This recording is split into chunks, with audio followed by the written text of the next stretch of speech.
world, make it a better place for you and for me and the entire human race. There are people dying, we care enough for the living, make a better place for you and for me. Et voilà mes amis, c'était le petit moment pathos, uniquement pour toi. Oui, depuis 2 ans on vit du pathos, donc on continue. Oui, depuis 2 ans, hein. Je mets le masque pour te protéger. Je me vaccine pour te protéger. Je m'écarte de toi pour te protéger. J'aime l'Ukraine. Je sauve l'Ukraine. Je mets un petit drapeau sur mon Facebook. C'est ça, aimer l'autre. C'est ça, l'empathie. Ah, voilà, mes amis. C'est ce qu'on vit depuis 2 ans. Grâce aux médias, évidemment. Hein. Ah, ça aide. Hein. Ah ouais, c'est très utile. Alors, si tu es ton prochain, hein, très important, tu le mets sur les réseaux sociaux. Très important. Il faut que tout le monde le voit. Ah ouais, sinon, c'est pas aider l'autre. Hein. Ah ouais. Jean-Jacques, tu me filmes, hein. C'est bon, ouais. Aidez votre prochain. Regardez. Moi, j'ai récolté plein de vêtements pour aider les gens. Je le fais avec le cœur. Ouais, t'as bien filmé, hein, qu'on s'en le met sur les réseaux sociaux, on va dire que je suis un génie, on va dire que je suis un grand, on va dire que, oh, quelle belle âme. Ah ouais, mais les belles âmes, hein, les amis, c'est ceux qui le font en discrétion. Ce sont ceux qui le font tout le temps. Ce sont ceux qui le font chaque année, depuis des années. Ça, ce sont des belles âmes. Hein, c'est pas toi, juste récolter 4 cartons avec des vêtements et tu te dis, ça y est, je suis nouveau Coluche, c'est moi, l'abbé Pierre. Je suis son disciple. Non, tu aides un petit peu, voilà. Parce que les médias l'ont demandé, les médias l'ont soulevé. Voilà, c'est ça. Ah ouais, je commence fort, hein, les gars. Ça va bien, sinon. Ouais, on continue dans cette mascarade. Ah, ça n'arrête pas, hein. Ça n'arrête pas. Hein. Donc, puisque on est en train de parler de l'Ukraine et que il faut aider ces gens, je souligne juste que la figure Lego du président ukrainien Zelensky a permis de récolter 145 000 $ pour l'Ukraine. Donc ils ont créé une figurine Lego à l'effigie de Zelensky et ça a permis de récolter 145 millions de dollars pour l'Ukraine. Comme quoi avoir un cerveau vide, ça aide aussi de temps en temps. Ah oui, c'est bien, c'est bien. Qu'est-ce que t'en penses? C'est un grand comique, hein, Zelensky. C'est un grand, mais c'est pas le seul en Ukraine, hein, t'as un grand comique. C'est pas le seul, hein. Attention, t'es prêt? L'autre comique en Ukraine, c'est Kiev Adams. Ouais, Kiev Adams. C'est un autre comique. Ça valait la peine, hein. Ouais, ça valait la peine. Oh, ça valait la peine. Allez, on continue. Oui, parce que, je sais pas si t'as vu, il y a plein de vidéos qui circulent, et des vraies vidéos, hein, c'est que c'est circulé quand même par aussi des députés, par des ministres, donc, je pense qu'on peut faire confiance, et j'en fais confiance, évidemment, parce qu'il y a aussi d'autres réseaux. Alors, t'as des civils qui sont attachés sur des poteaux par l'armée ukrainienne. Ouais. Ce sont des civils, comme ça, qui ne veulent pas aller au combat. Donc, du coup, l'armée ukrainienne, qui est quand même composée de pas mal de nazis, hein, mais c'est pas grave, hein, ça. Oui, il faut pas le souligner. Il faut pas le souligner. C'est pas important. Donc, quand même, l'armée ukrainienne qui est composée de nazis, essentiellement. Donc, ils attachent à des poteaux, des civils. Mais des femmes aussi, hein, des enfants aussi, hein. Ils les attachent comme ça. Et il y en a, ils abaissent le pantalon. C'est gentil, hein. Ce serait peut-être pas intéressant de s'attaquer à eux aussi. Je sais pas, hein. Moi, je me demande ce que faut l'OTAN. Ouais, je me demande. Et les casques bleus? Vous êtes où, les gars? Les casques bleus? Moi, quand j'étais né, je voyais des casques bleus partout. Ah ouais, c'était casque bleu par-ci, casque bleu par-là, casque bleu Gérard Jugnot, partout. Là, on les voit plus du tout. Mais ils sont où? Ça serait bien qu'ils aillent aider ces civils. C'est curieux quand même, hein. En fait, on aide qui on veut, en fait. C'est ça l'OTAN. Hein, c'est ça. D'accord. Les salopards. Donc, ce Zelensky, qui est tout aussi salopard que quiconque qui a une dictature, hein, voilà, c'est tout. Mais ça, en télé, on t'en parle pas. C'est comme l'armée russe qui nourrit les Ukrainiens, tu vois. Il y a une vidéo comme ça où tu vois l'armée russe qui nourrit les Ukrainiens. On le voit pas ça à la télé. C'est pas gentil quand même. Pourquoi on ne montre pas ça? Moi, je trouve que ce serait utile de montrer ça. Ben ouais, hein, pour dire un petit peu que dans les deux camps, il y a des gentils aussi et des méchants, tu vois. Ah, ça, c'est pas les médias, ça.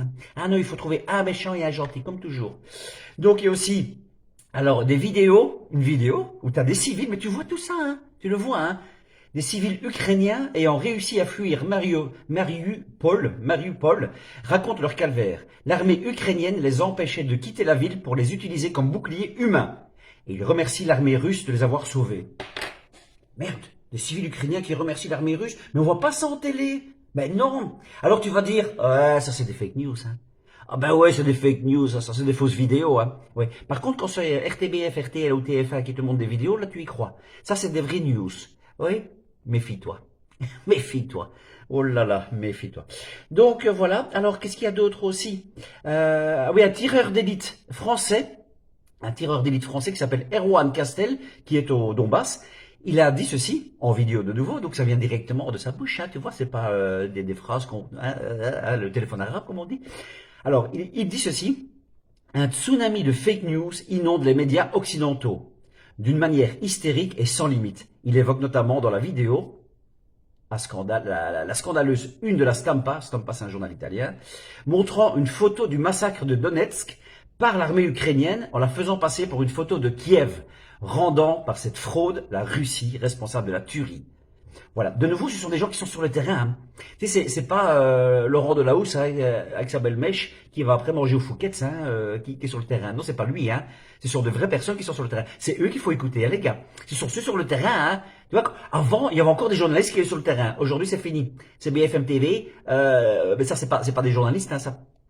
Donc, tu as des journalistes voilà, qui transmettent, mais c'est tout. Ils transmettent quoi? Ce que le gouvernement leur dit. Eux, ce sont des gens qui sont sur le terrain.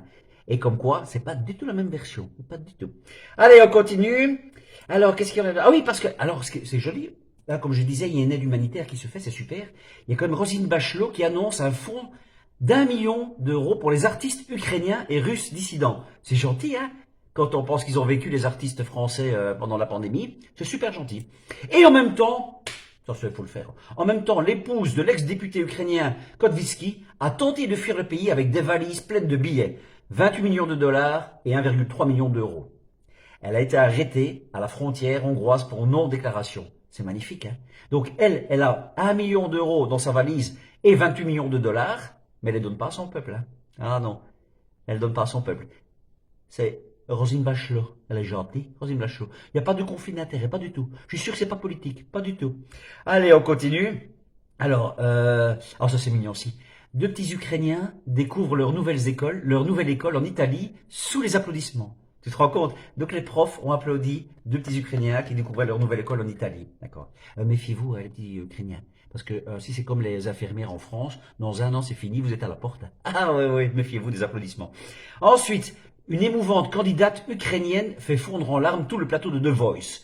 Ah oui, une émouvante candidate ukrainienne fait fondre en larmes tout le plateau de The Voice. Comme par hasard, hein, c'est une Ukrainienne, elle fait fondre en larmes tout le monde. Heureusement qu'on n'a pas attaqué le Pays-Bas. Ah, t'imagines? T'imagines, ils ont dû faire semblant. Die gergeweus, die gergeniet, die gmeus, die gergeweus. Ah, putain, il faut pleurer là-dessus. Ah, putain, c'est dur, quoi.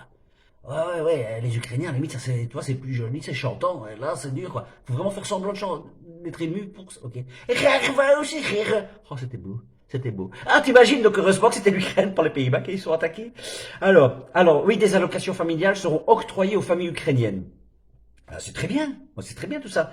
Mais si je comprends bien en fait, donc ils ont des allocations familiales, on leur offre des vêtements, on leur offre des appartements aussi, des appartements sociaux, ouais, véridique, des appartements sociaux. Il y a un tweet d'une personne qui travaille dans un ministère, qui travaille essentiellement dans une mairie et qui a dit que il fallait mettre priorité les maisons du CPAS, donc les maisons HLM, aux Ukrainiens. Bon, en fait, ils fuient pas l'Ukraine, les gars. Ah non, ils fuient pas. Ils sont contents. Il dit, les gars, en France et en Belgique, on nous offre alors un appartement, des allocations, des vêtements, peut-être une voiture avec chauffeur, ouais. On y va? Ouais. Mais pourquoi on va pas fuir? Il n'y a pas de bombe. Mais on fuit pas, on y va. Ah, c'est peut-être pour ça. Hein. Ah, moi je soulève toujours ce qui est positif. Hein. Donc je me dis tant mieux. Moi je préfère qu'ils partent sans bombe et qu'ils viennent chez nous tranquilles. Tant mieux. Mais en tout cas, les enfoirés, faudra faire des CD, les gars. Ah, parce que j'ai appris que le Resto du Cœur, ça marche pas en ce moment pour les Français. Il faut mettre les bouchées doubles. Hein. Oh, si vous voulez accueillir aussi les Ukrainiens, maintenant il faut rechanter. Hein. Chanter. Ah oui, comme ça vous vendez des CD et ça vous pourrez aider tout le monde. Hein. Alors, ce qui est très drôle... Ouais, je suis en forme, les gars. Ce qui est très drôle, tu sais, le gaz augmente aussi. Tu vois? Alors, ça c'est un jeu de petit test. Tu vois, c'est très rigolo. Le gaz augmente en Belgique. Donc, quand je dis ça, on me dit, ouais, hein, c'est la guerre en Ukraine. Hein. C'est la guerre en Ukraine. Donc c'est pour ça que le gaz augmente en Belgique. Ben oui, c'est pour ça. Ok. Moi, je me dis, tiens, je vais aller un peu voir sur Internet d'où provient le gaz naturel. C'est véridique. Hein. Vous pouvez le faire. Hein. J'ai tapé, tiens, d'où provient le gaz naturel en Belgique? Et voilà ce qu'on répond Google. Le gaz naturel que l'on consomme en Belgique provient principalement des Pays-Bas, de la Norvège, du Royaume-Uni, du Qatar et de l'Allemagne. Il est livré par divers gazoducs souterrains et sous-marins et aussi par bateau sous forme liquide via le terminal de Zeebrugge. Donc on augmente le gaz qui ne vient même pas d'Ukraine. Faut qu'on m'explique ça. Donc en fait c'est comme, imagine-toi avec les chicots. Des Jean-Philippe, des chicons là, 150 € le kilo le chicon. C'est beaucoup de c'est ça. Ben oui je sais bien Steph, c'est parce qu'ils viennent du Mali. Ils viennent du Mali. Non ils viennent pas du Mali, c'est la guerre au Mali. Oui alors? Eh ben, c'est la guerre au Mali. Donc, du coup, ça nous coûte plus cher. Mais ils viennent de là-bas. Non, ils viennent de Zeebrugge. Je comprends rien. Eh ben, ils viennent de Zeebrugge. Mais comme il y a la guerre au Mali, ça nous coûte plus cher. Ah oui. Ça tient la route. Donc, voilà. En fait, c'est ça qu'il faut soulever. Ces imbécilités-là. Donc, voilà. Ça, c'était la partie ukrainienne. Maintenant, vite fait, le Covid, hein, parce que c'est pas encore fini, hein, les vaccins. Les vaccins, ça fait de nouveau des scandales énormes. Sonny Colbrelli, oh là là, Colbrelli, j'ai écrit trop petit. Sonny Colbrelli, grand coureur cycliste. Caleb Ewan, grand coureur cycliste. Rafael Nadal, évidemment, grand joueur de tennis. Eh bien, voilà, ils ont tous eu des malaises pendant leur compétition, comme par hasard, tous vaccinés. Donc on continue. 95 abandons à Paris-Nice, hein, les gars. 95 abandons, c'est du jamais vu, comme par hasard. Il n'y a pas de cause à effet. Hein. Par contre, alors du coup, maintenant, le Covid long, c'est le terme employé par les scientifiques de Big Pharma pour parler des effets secondaires du vaccin. Donc, ils vont appeler ça maintenant le Covid long. Donc, c'est le terme employé par les scientifiques de Big Pharma pour parler des effets secondaires du vaccin. Voilà. Jean-Philippe, voilà, t'as le Covid long, toi t'as des effets secondaires, c'est le Covid long. Ben non, parce que j'ai pas fait le Covid. Ouais, mais t'as fait le vaccin, ouais. Ben c'est le Covid long. Ben non, je viens de te dire que j'ai fait le vaccin, mais pas le Covid. C'est le Covid long. Ça va être fou, hein, comme discussion, putain. Ça va être fou. Alors, Joe Biden, ben voilà, je pense du coq à l'âne, mais comme quoi. Ah si, ben si, la vaccination obligatoire, le projet viole les droits humains des soignants non vaccinés. Donc, il y a les projets violent les droits humains des soignants non vaccinés. Donc, le vaccin obligatoire, ça pue, les gars. Alors, et aussi sur Twitter, un dirigeant de Bayer Monsanto admet en public que les ARN M sont des thérapies géniques et que sans la pandémie, personne n'aurait été disposé à les faire injecter. C'est lui qui le dit. Hein. Si le cadre en question a bien établi un tel lien lors de son discours au sommet mondial de la santé 2021, le groupe Bayer explique à 20 minutes qu'il s'agit d'un lapsus évident.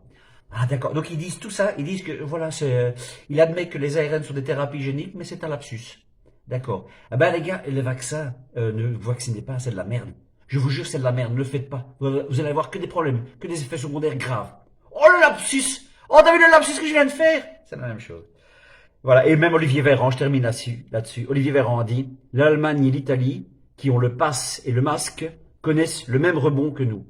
Donc c'est-à-dire que la France qui a retiré le pass, qui a retiré le masque, eh bien, ils ont le même rebond qu'en Allemagne, qui eux ont le pass et le masque. Donc comme quoi, ça ne sert strictement à rien, toutes ces couillonnades. Allez, on lâche rien, on continue le combat. Et évidemment, les amis, bisous,